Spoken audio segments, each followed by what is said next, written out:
Hello dear friend, and thank you for making time to watch this video that I pray will be helpful to you in one way or another.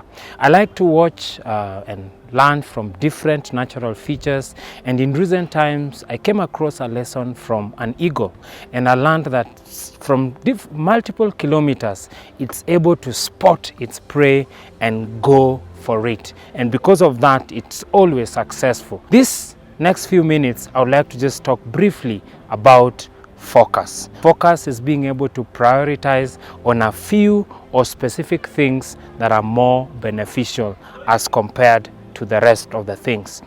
One day, a teacher was visiting with a family, and this family is made up of friends, and there were two sisters.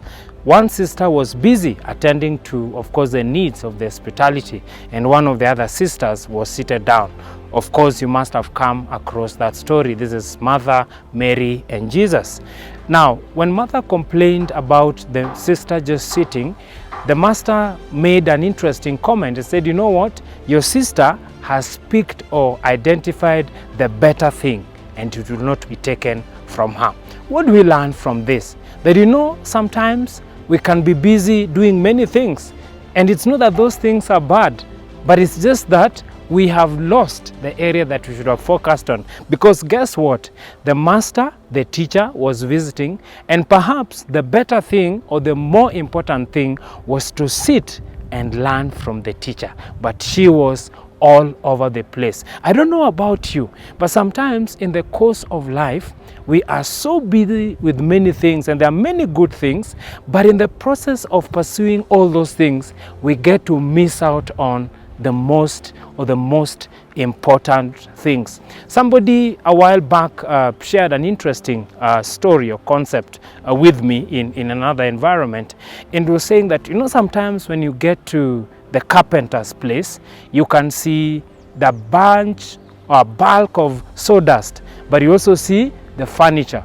Now, so the sawdust that is in bulk represents activity. However, the activity that is there is of little value compared to the furniture, which is the desired output.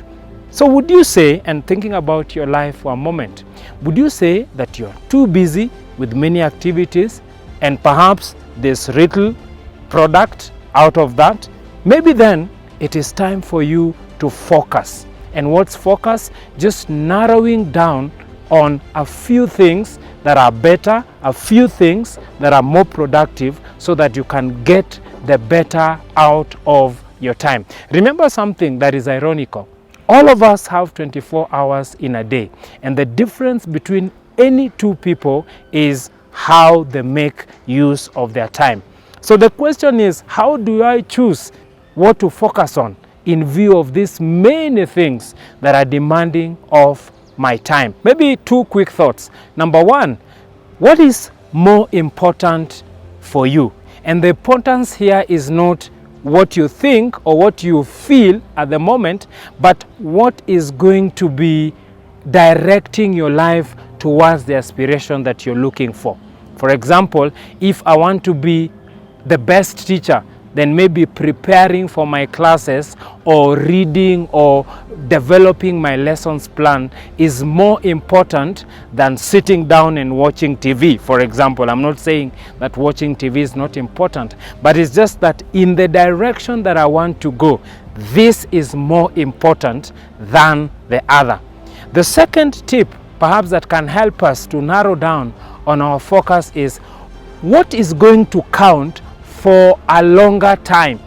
In other words, and the truth is, this life that we have is for a limited period. There are some things that will outlive us, okay? And there are some things that we may live with for a longer time. So the question is, when I compare two things and I'm asking myself, what should I focus on? Then one of the things that I need to look at is what is going to have a more longer term bearing. And that is why in the case of Mary and Martha, it was more important to listen to Jesus, to his teachings. For the eagle, it is the food is more important, and so the eagle focuses on it, so that then he's able to get a hold of it. So friends, I want to challenge us, and as you reflect as the many activities that you have to do, would you kindly just do a scale and find out, is this adding to the aspiration that I have? Is this going to count in the long term? And why do I say that as an important consideration to make? Many times, even when we are planning for our lives and for a year, one of the observations that I've made, that we have 10s and 20s of goals, but the reason why we don't get to achieve is because we have too many things. Our energies are so spread, our efforts are so spread, and eventually we get very little return out of it. So I challenge us to focus on a few things, better things, so that eventually the little time that we have left is used more productively, not for the huge bunch of sawdust, but for the furniture that we are looking towards for our lives. Not for being hospitable and moving up and about, but sitting down with the teacher so that we get the best out of it. Because guess what? The teacher was just there for a short while and he will be gone. Thank you very much for making time for this. I pray that it has been beneficial. I ask that if you like this, please hit the like button, subscribe to our channel if you haven't subscribed, and please share with a friend. We'll be glad to interact with you on the comment section, even as we continue to sharpen one another as iron does to another. Thank you, and God bless you.